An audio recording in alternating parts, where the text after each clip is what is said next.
안녕하세요. 인천에서 미용실을 운영하고 있는 43세 여성입니다. 적과의 동침이라는 영화를 본 적 있으신가요? 영화 속 내용이랑 많이 다르지만 저는 동거남의 정체를 전혀 모른 채 3년을 같이 살았습니다. 하지만 누군가가 남편이 쓰고 있던 가면을 벗겨주었죠. 그래서 저는 남편이 감추고 있던 끔찍한 본 모습을 보게 되었습니다. 몇 달 동안 저는 남편에 대한 배신감과 억울함 때문에 일이 손에 잡히지 않을 정도였죠. 덕분에 운영하던 미용실도 직원들에게 맡기고 집에 틀어박혀서 은둔형 외톨이처럼 지낸 적도 있었습니다. 그렇게 힘든 시간을 견뎌내고 보니 시간이 약이라는 말이 왜 있는지 알겠더군요. 이제는 저의 가슴 아픈 사연을 모두 털어놓고 새로운 마음으로 시작할 수 있게 되었습니다. 제가 이렇게 호되게 당한 이유는 남편의 외모 때문이었습니다. 제 이상형의 첫 번째 기준은 바로 잘생긴 외모였거든요. 저는 다른 여자들에 비해서 외모에 대한 집착이 아주 심했습니다. 소개받을 남자가 생기면 무조건 사진부터 요구했죠. 그리고 제가 잘생긴 남자를 원하는 만큼 저도 제 외모를 바꾸는데 많이 신경을 썼습니다. 어려서부터 치장하는 걸 좋아해서 고등학교 다닐 때 장래희망을 헤어 디자이너로 정했었죠.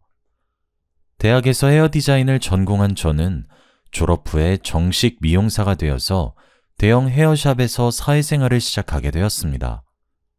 제가 다닌 샵은 유명 연예인이나 배우들도 많이 찾아오는 제법 이름이 알려진 헤어샵이었습니다.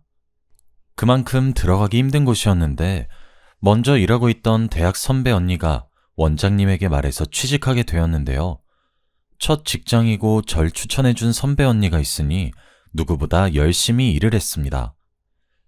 그 당시에는 막내였기 때문에 가장 먼저 출근해서 청소를 하고 장비들을 세팅해서 손님을 맞을 준비를 해놨습니다. 나중에는 원장님도 열심히 하는 저를 인정해 주시더라고요. 시간이 지날수록 어려운 기술들을 제게 전수해 주셨어요. 1년이 지났을 때쯤에는 남자 모델의 전속 디자이너로 배정받기도 하였습니다. 제법 잘 나가는 모델이어서 만나기도 전에 설렜었죠. 실제로 보니 생각보다 키도 컸고 얼굴도 잘생겨서 깜짝 놀랐습니다. 하지만 티내지 않으려고 노력했죠.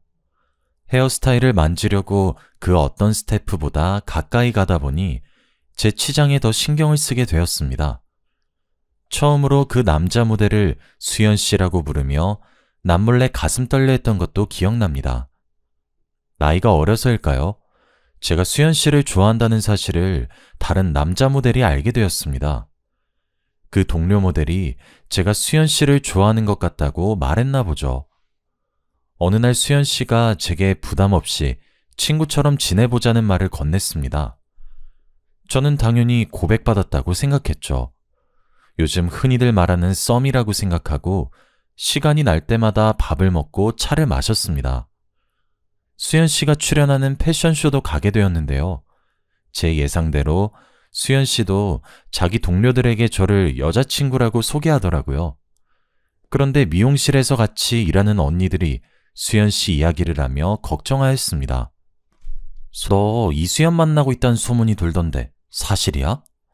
이수연 그 사람 바람피다 걸려서 난리 난 거 모르고 있었어? 네? 그게 무슨 말씀이세요? 수연 씨가 바람이라뇨. 제가 화들짝 놀라 어디서 들은 소문이냐고 따지니까 수연 씨가 만나고 있는 여자들이 여러 명 있다고 하더군요. 옛날부터 인기가 많은 모델이라서 주위에 여자가 많아서 트러블이 많았다고 해요. 하지만 저는 그 소문을 믿지 않았죠. 잘생긴 외모 때문에 사람들이 오해를 하는 거라고 생각했어요. 그만큼 수연 씨가 저한테 잘해주고 주변 사람들한테 여자친구라고 소개해줘서 믿었거든요. 그래서 제가 언니들 앞에서 수연 씨를 감쌌어요. 언니가 직접 본 것도 아닌데 그런 말 하지 마. 수연 씨가 나 몰래 그런 적도 없고 나한테 애매하게 군 적도 없어. 걱정돼서 하는 말이라는 거 알지만 다른 사람한테 그렇게 말 안 했으면 좋겠어. 그런 소문을 한두 번 들은 게 아니니까 그렇지. 그래, 내가 괜히 참견했다. 내가 한 말 신경 쓰지 마. 나도 갑자기 이런 말 해서 미안해. 저는 언니가 사과해서 넘어가 주었죠. 그 당시에는 수연 씨에 대해 나쁜 소문을 퍼뜨리는 사람들이 괘씸하다고 생각했습니다. 지금 생각해보니까 주위 사람들이 저희들의 연애를 불안한 눈빛으로 지켜봤던 거군요. 저는 그것도 모르고 6개월 뒤에 수연 씨랑 동거를 시작했습니다. 그때부터 사이가 가까워져서 반말도 하고 수연 오빠라고 호칭을 바꿔 부르게 되었죠. 그런데 아예 같이 살다 보니까 이상한 점이 보였습니다. 갑자기 오는 전화를 몰래 나가서 받는다거나 저 몰래 새벽에 나가는 일이 빈번해졌거든요. 결국 제가 핸드폰 비밀번호를 알아내서 오빠가 여자들이랑 몰래 연락하고 있다는 사실을 발견했습니다. 그런데 차마 헤어지겠다고는 못하겠더군요. 하지만 오빠를 정신 차리게 하려고 강수를 뒀습니다. 오빠, 이렇게 바람 필 거면 헤어지자. 뭐하러 나랑 사귀는데? 뭐? 헤어지자고? 지금 진심으로 말하는 거야? 그래, 헤어져. 그 여자들한테 가서 만나달라고 해. 오빠 나 억지로 만나는 거잖아. 아니야, 희영아. 내가 잘못했어. 사실 네가 오해한 거야. 난 그런 짓 하려고 만난 게 아니라. 저는 오빠가 잡아주길 바랬습니다. 그런데 저를 붙잡으려고 구구절절 변명을 늘어놓고 매달리는 오빠를 보니 마음이 놓이더군요. 오빠가 아직 저를 좋아한다는 사실을 알아내고 지금 만나고 있는 여자들을 모두 정리하겠다는 다짐을 받아냈습니다. 하지만 오빠는 약속을 지키지 않았죠. 전 그것도 모르고 오빠랑 결혼을 했는데 결혼 후에도 바람을 피우고 있었습니다. 뒤늦게 모든 걸 알게 되었지만 한동안 모른 척하고 지냈습니다. 오빠와 이혼하게 되는 상상을 하니 무척이나 괴로웠거든요. 이제는 연애할 때처럼 헤어지자는 강수를 둘 수도 없었습니다. 앞으로 어떻게 해야 할까 골머리를 앓고 있을 때 또 일이 터지고 말았습니다. 미용실에서 퇴근하고 집에 들어오니까 오빠가 웬 여자랑 안방 침대에 누워있더군요. 제가 잘 알고 있는 여자였습니다. 여러분도 다 아시는 유명한 여자 모델이었거든요. 저는 그 여자 모델을 본 순간 이젠 끝을 봐야 되겠다는 생각이 들었습니다. 당신 지금 뭐 하는 거야? 어떻게 다른 여자를 안방에 들일 생각을 해? 진짜 미친 거 아니야? 아니, 나는 우리 그냥 누워만 있었어. 당신이 생각하는 그런 짓 안 했다고. 뭐? 그게 말이 된다고 생각해? 오빠가 어처구니 없는 변명을 내뱉길래 헛웃음을 내뱉었습니다. 제가 결국 못 참고 소리를 지르면서 물건을 집어던지니까 오빠가 이런 식으로 할 거면 당장 이혼하자고 오히려 큰 소리를 치더라고요. 그리고 집을 나가버렸죠. 남편을 놓칠 수 없었던 저는 남편에게 가정으로 돌아올 기회를 여러 번 주었습니다. 하지만 전 남편은 끝내 내연녀를 선택했고 저는 눈물을 머금고 전 남편과 이혼하게 되었습니다. 그렇게 저는 초혼에 실패하게 되었습니다. 혼자 살게 된 후로는 미용실을 운영하면서 여러 남자들을 만나게 되었습니다. 하지만 재혼할 정도로 좋은 남자가 나타나지를 않아서 재혼은 거의 포기해버렸죠. 그러다 7년 뒤에 미용실 단골 손님과 친해지게 되었습니다. 제가 규철 씨, 규철 씨 친근하게 부르면서 자주 오라고 먼저 다가가니까 친구처럼 지내게 되었죠. 규철 씨는 저보다 5살 연하였습니다. 제가 남편에게 끌린 이유는 당연히 잘생긴 얼굴 때문이었는데요. 규철 씨랑 사이가 급격하게 가까워지니까 이번에도 주위 사람들이 저를 말리기 시작했습니다. 제가 규철 씨랑 재혼하고 싶다고 말했거든요. 저희 엄마도 미용실까지 찾아오며 지금 결혼하지 말고 조금 더 만나보라고 재혼을 뜯어말린 적도 있었죠. 지금 결혼은 안 된다. 사귄 지 얼마나 됐다고 그래? 1년, 아니 2년만 더 만나봐. 사람은 오래 봐야 알 수 있어. 엄마, 오래 봐도 모르는 게 사람이야. 이번엔 내가 다 봤다니까? 여자 관계도 깨끗한 사람이야. 너 그놈 잘생겨서 그러는 거지? 남자든 여자든 얼굴 반반한 것들은 인물값 하는 법이야. 이왕 재혼할 거면 조건 좋고 푸근하게 생긴 사람한테 가야지. 남편 얼굴 뜯어먹고 살 거 아니니까 다시 생각해봐. 푸근하게 생긴 사람은 바람 안 펴? 규철 씨가 잘생겨서 엄마가 오해하는 거야. 엄마보다 내가 더 잘하니까 걱정하지 말고 가만히 있어. 제가 이렇게 고집을 피우니까 엄마가 집에 가서도 매일 전화를 하며 걱정을 하시더라고요. 물론 저도 재혼하다가 또 이혼하게 될까봐 걱정됐지만 남편은 절대 이혼할 일이 없을 거라고 했습니다. 장모님도 참, 내가 무슨 바람을 핀다고 그래. 내가 그동안 만난 여자도 4명밖에 없어. 가볍게 만난 적 한 번도 없는데 왜 그렇게 말씀하시나 몰라? 그래, 자기 진지한 거 나도 알지. 자기 한번 연애하면 3, 4년씩 연애했다며. 나는 자기 믿어. 저는 남편의 연애사를 전부 알고 있었고 연애나 결혼에 대해 진지한 사람이란 걸 알고 있어서 재혼을 결심하게 되었습니다. 그런데 남편이 결혼하기 전에 조건을 들어달라고 하더군요. 동거부터 시작했으면 좋겠다는 겁니다. 그리고 후에 결혼하더라도 애는 2년 뒤에 가졌으면 좋겠다고 말하였습니다. 젊었을 때 동거를 해본 적이 있어서 동거부터 시작하자는 조건은 저도 받아들일 수 있었습니다. 남편에게 동거하고 싶어 하는 이유를 물어보니 저랑 같더군요. 같이 살다 보면 서로에 대해 몰랐던 걸 알게 되고 아무리 맞춰봐도 안 맞는 경우가 있으니 같이 살고 싶다는 것이었습니다. 동거하고 싶어 하는 이유가 납득이 돼서 오케이 했지만 두 번째 조건은 납득이 되지 않았어요. 그래, 결혼 전에 동거는 할 수 있어. 그런데 애는 2년 뒤에 가지고 싶은 거야? 여보, 내 나이를 생각해야지. 내일 모레면 40이야. 지금 당장 임신해도 노산인데 2년 뒤는 조금 아닌 것 같아. 그건 나도 알아. 그런데 무턱대고 애부터 만드는 건 부담스러워. 내가 모아둔 돈이 많은 것도 아니고 마음의 준비도 안 됐는데. 게다가 당신이랑 신혼도 즐기고 싶단 말이야. 그러니까 2년 뒤에 이세 계획 세워보자. 다른 이유는 몰라도 저랑 신혼을 즐기고 싶다는 말을 하니 설레더군요. 남편은 저랑 다르게 초혼이니까 그런 거라고 생각했습니다.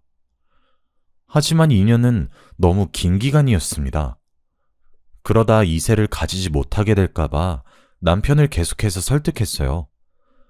하지만 남편이 저랑 보내는 신혼기간이 너무 즐거워서 이세가 생기면 질투가 날 것 같다고 하니 더 이상 임신 계획을 세우자는 말을 못하겠더라고요. 그만큼 저희 남편은 다정한 사람이었습니다. 틈만 나면 다른 여자들에게 눈 돌리는 전 남편과는 너무나도 달랐죠. 회사와 집만 오가는 남자라서 다른 여자랑 지내는 꼴을 못 봤습니다. 주말이 되면 하루 종일 저랑 시간을 보냈고 요리도 잘해서 주말에는 남편이 집안일은 물론이고 식사 준비까지 챙겨주었습니다. 이렇게 가정적인 남편 덕분에 저의 재혼은 누구보다 행복했는데요. 그런데 몇 달 뒤에 남편이 갑자기 회사를 그만뒀다고 하더라고요. 뭐? 갑자기 회사를 그만둬? 나한테 그만둔다는 말 없었잖아. 아무리 생각해봐도 지금 회사는 아닌 것 같아서. 복지도 너무 안 좋고 승진도 안 되는데 계속 다녀봐야 미래가 없을 것 같아서 그만뒀어. 그럼 좀 쉬다가 취직 준비하려고? 취직은 안 할 거야. 사업을 할까 하는데. 오래전부터 구상해둔 일이 있으니까 당신은 걱정하지 마. 뭐? 사업? 갑자기 무슨 바람이 불어서 사업을 하겠다는 거야? 제가 깜짝 놀라 어떤 사업을 할 거냐, 구체적인 사업 구상을 알려달라고 물어보았지만 정말 대책 없어 보였습니다. 그냥 하나씩 알아보고 있다며 영업을 위한 새 차를 사달라고 졸라댔습니다. 당연히 제가 안 된다고 하니까 아이처럼 떼를 쓰더군요. 당신도 사람들 많이 만나봐서 알고 있잖아. 요즘은 겉모습이 중요하다니까? 사업하려면 지금 차 가지고 안 돼. 아우디를 타고 다녀야 사람들이 나랑 말이라도 섞어주지. 나한테 투자한다 생각하고 차 한 대만 뽑아줘. 저는 안 사주려고 했는데 남편의 허름한 차를 보니 마음이 불편해지더라고요. 자기가 이런 차를 끌고 다녀서 무시를 당했다는 말을 듣고 차를 사줄 수밖에 없었습니다. 제가 없는 돈을 억지로 끌어써서 무리한 것도 아니었으니까요. 남편에게 비싼 차 하나 사줄 수 있는 여유는 있었습니다. 사업을 시작했다는 남편이 제가 사준 벤을 끌고 다니더니 어떤 사업을 하는지는 전혀 말해주지 않았습니다. 그 뒤로 집에도 잘 들어오지 않았죠. 그래서 남편이 돌아올 때까지 기다리고 있다가 현관문 앞에서부터 남편을 졸졸 따라다니며 물었습니다. 여보, 왜 이제 들어와? 사업은 어떻게 돼가고 있는 거야? 그리고 어떤 사업하고 있는지 말 안 해줄 거야? 아, 피곤하게 왜 이래. 일하다가 들어온 사람한테 너무한 거 아니야? 사업은 내가 알아서 할 테니까 신경 쓰지 마. 어떻게 신경을 안 써? 당신이 맨날 늦게 들어오는데. 제가 정색을 하면서 화를 내니까 그제서야 남편이 저를 달래더군요. 사업은 잘 되고 있으니 걱정하지 말라고 했지만 물러설 수 없었습니다. 끝까지 포기하지 않고 화를 내니 남편도 목소리가 커지기 시작했습니다.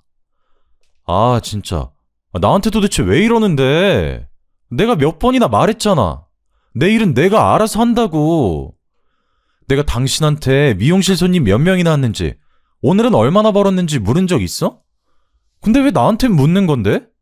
내가 그렇게 못 믿어? 남편이 이렇게 물으니까 순간 미안해지더군요. 그래서 제가 그 뒤로 아무 말도 안 하니까 남편이 집에 들어오는 날이 줄어들었습니다. 거의 주말 부부 같은 생활을 하게 되었죠. 남편이 그러니까 날이 갈수록 초조해지더라고요. 재혼한 지 1년이 넘어가는데 남편이 관계를 가질 때마다 항상 피임을 했습니다. 제가 애를 가지자고 보챌 때마다 남편은 자기가 하는 사업이 자리를 잡을 때까지 조금만 더 기다려달라는 말만 하였습니다. 지금 같았으면 남편을 쫓아다니면서 바람피나 감시라도 했을 텐데 건물주가 월세 보증금을 올려달라는 요구를 하는 바람에 정신이 하나도 없었습니다. 저와 건물주 할머니는 예전부터 사이가 좋지 않았습니다. 성격이 괴팍하고 임차인들에게 함부로 말을 해서 그 할머니를 좋아하는 임차인은 한 명도 없었거든요. 들리는 말에 의하면 할머니가 자식들하고 의절까지 했을 정도로 지독하게 돈을 밝힌다고 하더라고요. 제가 새 들어있는 건물이 할머니 남편이 소유하고 있는 건물이었는데 남편이 죽은 다음 할머니와 자식들 사이에서 다툼이 벌어졌다고 합니다. 보통은 공동명의라든가 건물을 처분해서 돈을 공평하게 나눠 가질 법도 한데 한치의 양보도 없이 건물을 독차지하려고 험한 말까지 하더군요. 건물주 할머니가 자식들이랑 소문이 날 정도로 싸웠고 결국은 서로를 고발했다고 하는데요. 그 결과 할머니가 건물을 차지하게 되었고 자식들과의 인연은 완전히 끊어져 버렸다고 해요. 저도 그 소문을 전해 듣고 할머니를 정말 안 좋게 보고 있었죠. 그런데 갑자기 다짜고짜 찾아와서는 저보고 보증금을 더 달라고 하는 것이었습니다. 미용실, 넌 요새 장사가 잘 된다며? 200만 원 더 줘야겠더라. 네? 할머니, 갑자기 무슨 말씀이세요? 저 요즘 장사 안 돼요. 누가 장사 잘 된다고 했는데요? 그리고 장사 잘 된다고 보증금 올리는 사람이 어디 있어요? 어디 있긴 여기 있지. 요즘 유명한 맛집들도 월세 다 올린다는 소리 못 들었어? 그럼 장사 잘 안 되면 보증금 깎아주시나요? 월세라도 덜 받으실 거예요? 다른 사람이 이런 소리를 했다면 좋게 넘어갔을 테지만 제가 그동안 쌓인 게 있어서 말투가 험악해지고 있었습니다. 할머니가 임차인들을 늘 무시하며 가게 이름으로 불렀거든요. 저는 미용실이라고 불렀고 야채 가게 하는 사람을 야채라고 불렀습니다. 제 가게에 수시로 찾아와서 잔소리하는 건 기본이었습니다. 손님이 있는데도 물을 많이 쓴다느니, 밤에 전기를 켜놓고 간다느니 별 영양가 없는 잔소리로 수치심을 주었죠. 점점 치솟는 물가 때문에 보증금을 올려받는다고 하면 모를까, 예고도 없이 들이닥쳐서 장사가 잘 되니 돈을 내놓으라고 하니까 괘씸하더라고요. 그래서 바로 선전포고를 하고 말았습니다. 장사가 잘 된다고 보증금 몰려받으실 거면 제가 나갈게요. 끝까지 이러실 거면 제가 나간다고요. 그래? 나가는 건 네 마음이지만 보증금은 당장 못 주니까 알아서 해라. 네? 그게 무슨 말이에요? 계약도 거의 끝났고 제가 나가겠다고 하는데 보증금은 당연히 돌려줘야죠. 2년이 어디서 눈을 부릅뜨고 대들어? 보증금 받고 싶으면 고발하든지 마음대로 해. 제가 갑자기 나가겠다고 하니까 화가 났는지 배짱을 부리시더라고요. 고작 몇백만 원 더 받으려다가 세입자가 나가게 됐으니 짜증이 많이 나셨나 봅니다. 저한테 욕을 하면서 난리를 피우시길래 저도 할머니를 내쫓으면서 소리쳤죠. 알겠어요. 고발할 테니까 나가시라고요. 저도 많이 참았는데 끝까지 이런 식으로 나오면 저도 고발할 수밖에 없죠. 그래 해라. 누가 겁낼 줄 알아? 어린 년이 겁도 없이 감히 누구한테 대들어? 결국 제 손에 내쫓긴 할머니께서 욕을 하시면서 가버리셨습니다. 저는 모아둔 돈도 있으니 적당한 상가가 있는지 둘러보려고 했습니다. 더 이상 할머니를 마주치고 싶지 않다는 생각에 바로 미용실을 옮기려고 했습니다. 단골들에게 미용실을 옮긴다는 말도 해두며 상가 자리를 알아보다가 새로 지은 아파트 단지를 만나게 되었습니다. 아파트 안에 들어선 상가가 미용실하기에 딱 좋아 보이더라고요. 며칠 뒤에 저는 부동산을 찾아가서 상가 건물주를 만나게 되었죠. 건물주분께서 정말 친절하고 성격 좋아 보였습니다. 그전 건물주였던 악질 할머니와는 차원이 다르더라고요. 건물주분이랑 금세 친해져서 자기가 가진 건물이 남편이 남긴 유산이라는 사실도 알게 되었습니다. 저는 혼자서 여기까지 버티신 게 대단하다고 치켜세우며 남편 뒷담을 늘어놓았습니다. 남편이 사업한다며 집에 들어오지도 않아서 없는 거나 다름없다고 말하다가 미용실 앞에 붙여둘 현수막 업체도 추천하게 되었죠. 이 동네 사람들이 현수막을 보고 옮긴 미용실로 와주길 바랬는데 저렴하면서 친절한 업체를 만나게 되어서 다행이었습니다. 그래서 제가 그 업체까지 만나고 오니 웬일로 집에 남편이 있더군요. 제가 새로 지은 신축 상가에 미용실을 오픈할 계획이라고 하니 남편이 화를 버럭 내었습니다. 뭐? 신축 상가? 당신은 왜 나한테 말도 없이 미용실 옮긴 거야? 당신은 말한 적 있어? 내가 무슨 사업하고 있냐고 물어봐도 말 안 해줬잖아. 아니, 이건 다른 차원의 문제야. 이렇게 중요한 문제를 남편한테 말도 안 하고 결정하는 게 어디 있어? 저는 남편을 이해할 수 없었습니다. 자기가 하는 사업은 말도 안 해주면서 미용실을 새로 오픈했다고 화를 내다뇨.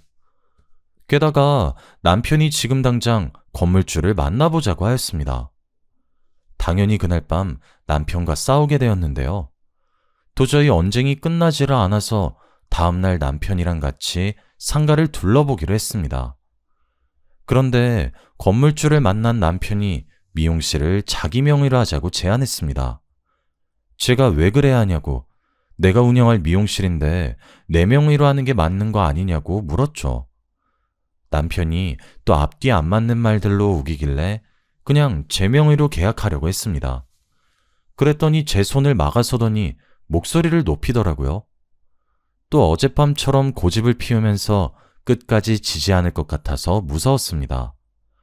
게다가 어젯밤이랑 다르게 건물주랑 부동산 사장이 지켜보고 있었거든요. 너무 수치스러웠죠. 얼른 이 순간이 끝나길 바라면서 남편에게 계약서를 넘겼습니다. 그렇게 남편은 제가 보는 앞에서 미용실을 자기 것으로 만들어버렸습니다. 저는 눈 뜨고 코 베인 격이었죠. 당연히 남편이랑 이혼할 일이 없다고 생각한 제 잘못이었죠. 남편이랑 영원히 살 생각에 미용실을 누구 명의로 하든 상관이 없다고 치부해버렸습니다. 제 생각이 어리석었다는 건 곧 드러나게 되었는데요. 새로 지은 상가에 미용실을 열고 장사를 시작한 지 한 달 만에 남편이 말도 없이 사라져버렸기 때문입니다. 남편이 사라진 첫날 몇 번이나 남편의 핸드폰으로 전화를 걸어보았습니다. 남편의 휴대폰은 꺼져 있었고 이틀이나 기다려보았지만 남편은 돌아오지 않았죠.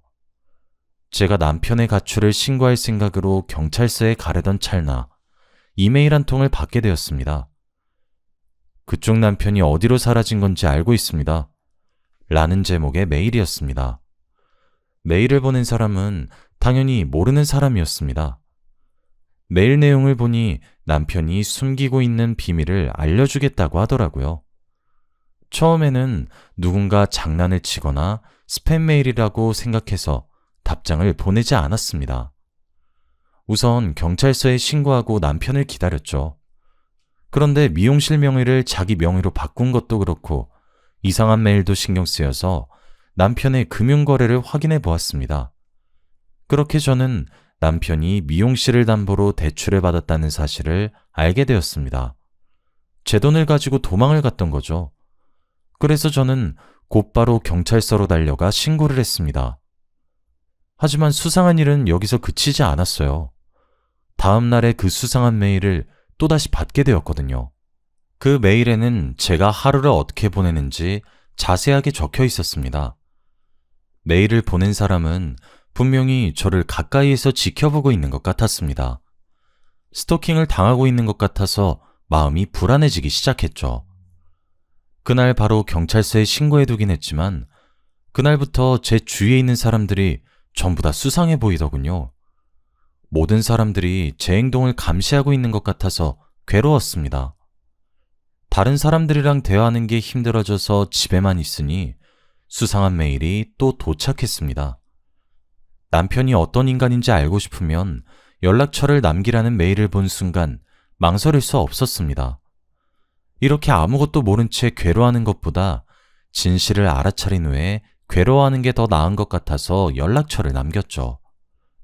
며칠 후에 낯선 번호로 전화가 걸려왔습니다. 웬 여자가 메일을 보낸 사람이라며 지금 당장 만나자고 하더군요. 지금 만나자고요? 당신이 나한테 해코지 할 수도 있는데 어떻게 만나요? 해코지 같은 거 절대 안 해요. 당신 남편에 대해서 꼭 해줄 말이 있어서 그래요. 그러면서 자기가 저랑 같은 고등학교 동창이라고 하더라고요. 시간이 많이 지나서 기억날지 모르겠지만 이름이 경미라고 하는데 그 이름을 듣는 순간 정말 깜짝 놀라고 말았습니다. 진짜 경미일까 하는 생각으로 만나기로 한 커피숍으로 가보니 그곳엔 정말로 경미가 앉아있더군요. 순간 심장이 멎어버리는 줄 알았습니다. 정말 오랜만이다. 이렇게 다시 만나게 되리라고는 생각도 못했는데 세상엔 참 희한한 일이 많은 것 같아. 희한한 일이라니? 너 설마 내 남편이랑 만났던 사이는 아니지? 왜? 그래 보여? 경미의 표정을 보니 제가 전곡을 찌른 모양이었습니다. 경미가 남편이 그동안 숨기고 있었던 충격적인 과거를 이야기해 주었습니다. 그리고 저 몰래 꾸미고 있었던 음모를 말해 주었죠.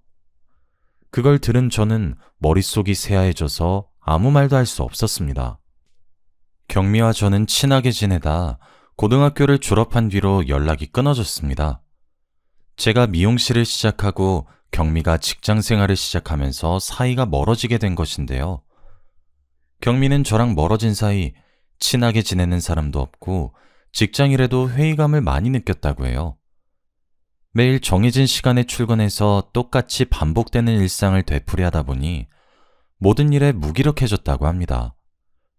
회사에 휴가를 내고 기분 전환을 하려고 혼자 여행을 갔지만 나아지지 않았다고 하죠.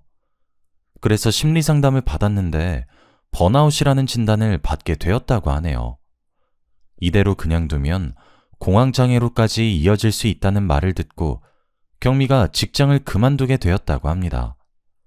몇 달 동안 집에서 혼자 지내다가 카페를 차렸다고 해요. 하지만 외롭고 쓸쓸한 마음은 여전해서 계속해서 치료를 받고 있었다고 하는데요. 그러다가 저희 남편을 만나게 되었다고 합니다.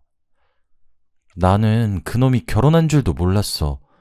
나중에 알고 보니까 혼자서 가게 하고 있는 여자들한테만 접근하고 있었더라고. 너한테도 똑같은 수법으로 접근했던 거야. 남편은 몇 달 동안 하루도 빠짐없이 카페에 출근 도장을 찍었다고 합니다. 경미가 마음의 문을 연 것 같으니까 나중에는 약혼 프로포즈까지 했다고 하더군요. 남편이 경미를 꼬신 레퍼토리를 들어보니 제가 당한 것과 똑같아 보였습니다. 뭐? 그 자식이 동거 먼저 하고 애는 나중에 가지자고 했다고? 그래, 너랑 나한테만 이런 게 아닌 것 같아. 다른 여자들이 더 있을 수 있어. 경미한테도 동거하자고 접근해놓고 막상 같이 살게 되니 1년 만에 본색을 드러냈다고 합니다. 사업을 핑계로 돈을 요구한 것이죠.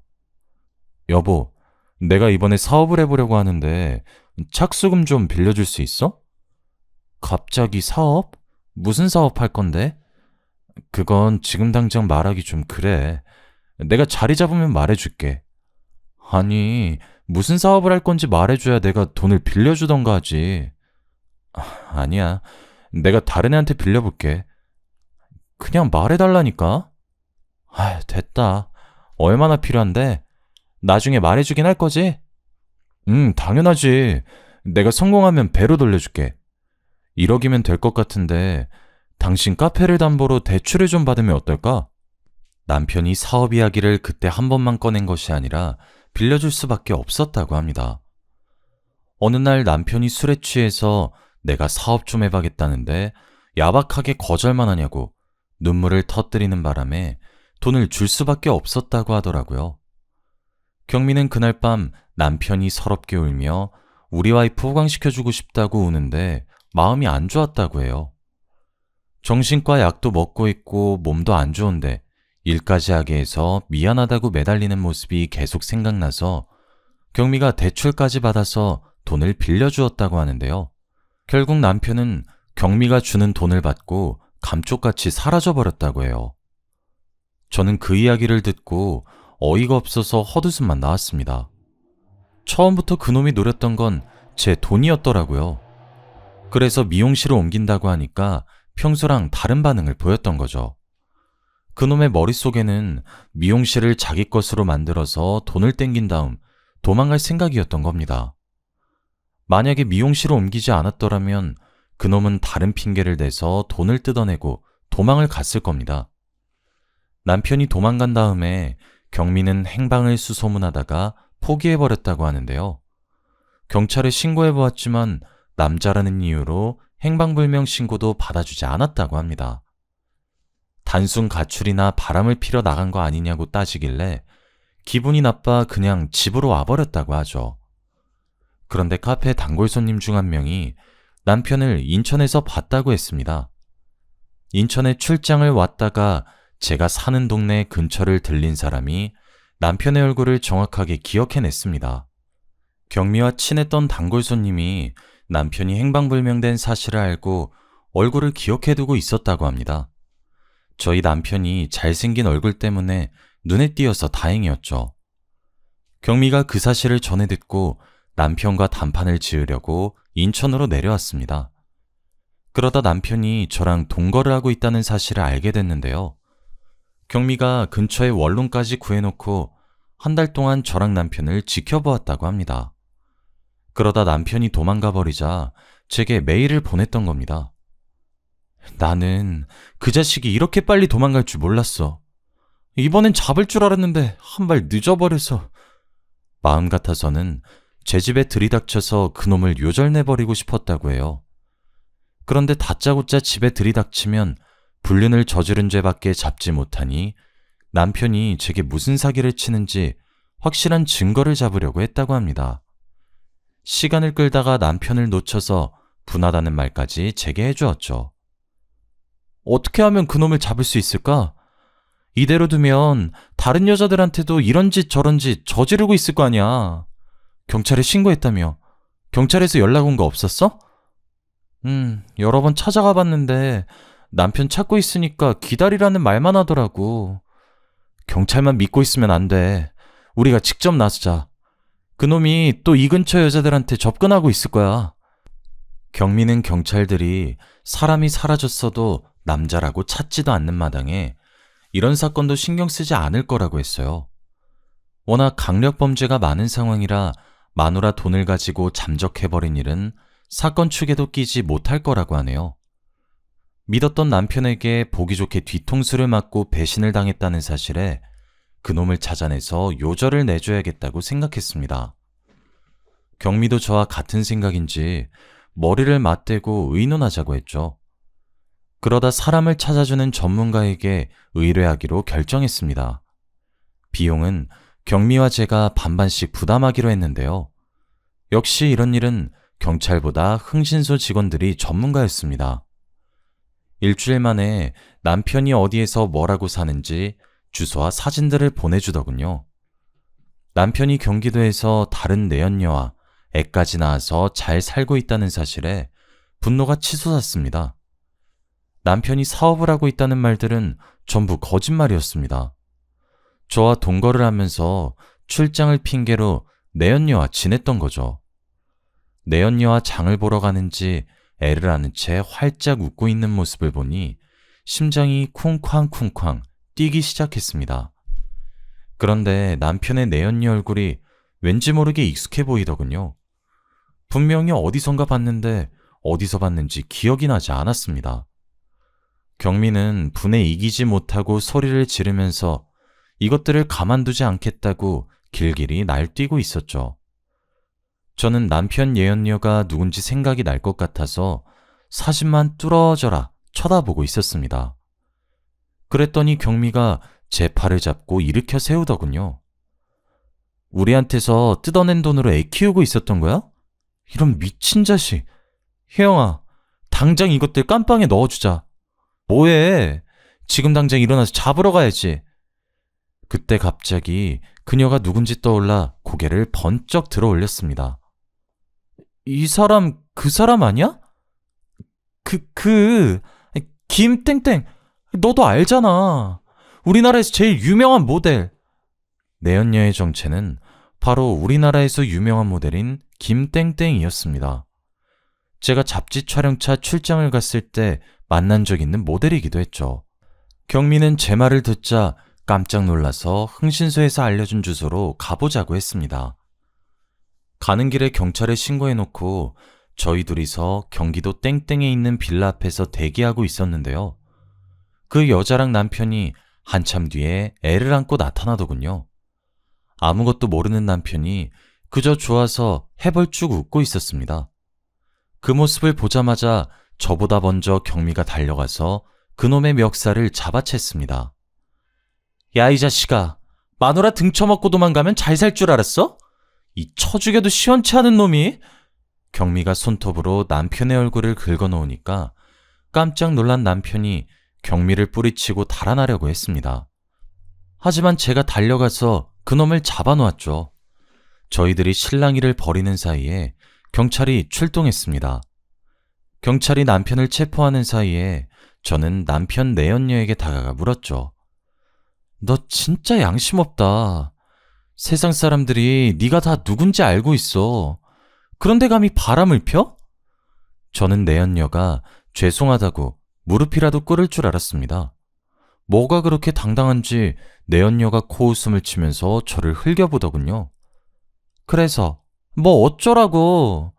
내가 유명하니까 날 상간녀로 몰아서 돈이라도 뜯어내려고? 난 정식으로 혼인신고한 사이야. 상간녀는 오히려 너희들이지. 그래, 네 마음대로 해봐. 나를 상간녀로 고소해보라고. 근데 10년 전에 내 남편이랑 뒹굴다가 걸린 년이 할 소린 아닌 것 같은데?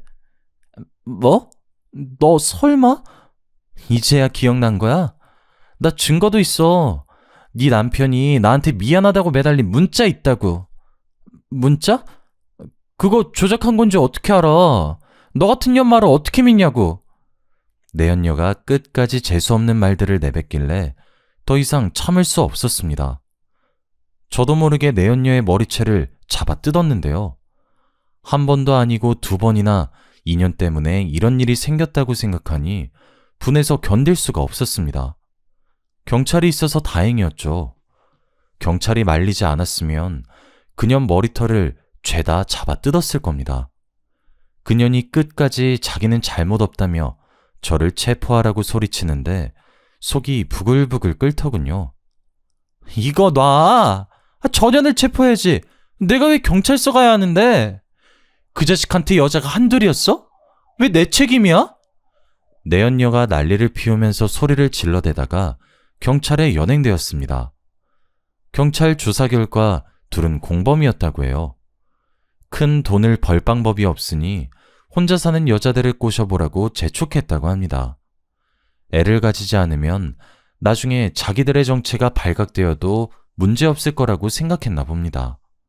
본처가 피해자라고 나서서 피해를 입은 동거녀를 상간녀로 몰아세우려고 했던 거죠. 실제로 다른 여성들은 남편에게 사기를 당하고도 상간녀로 몰리는 게 무서워서 꼼짝없이 당하고 말았다고 해요. 하지만 이번에는 그렇게 빠져나갈 수 없었습니다. 내연녀는 저희들을 상간녀라고 소송했지만 경찰이 남편과 내연녀가 벌인 사기에 대한 증거를 확보해버리고 말았습니다. 검찰은 그 인간들을 구속해버렸는데 내연녀는 포기하지 않고 변호사를 선임하더군요. 저희들을 상대로 위자료 청구 소송을 하는 어이없는 짓을 저지르고 말았습니다. 결국 재판 과정에서 그년이 제 가정을 2번이나 파탄낸 것이 드러났고 제가 아니라 내연녀가 위자료를 지급해야 한다는 판결이 나왔습니다. 재판 결과에 따라 경미와 저는 그들이 살고 있던 빌라와 현금을 포함해서 모든 재산을 받아냈습니다. 그래서 전 남편이랑 내연녀는 정말 10원짜리 하나도 없는 알거지가 되어버렸죠. 어차피 그 인간들은 돈 같은 건 필요도 없을 겁니다. 교도소에 가면 국민들의 세금으로 먹여주고 재워주고 있으니까요. 경미가 없었으면 이렇게까지 복수하지 못했을 겁니다.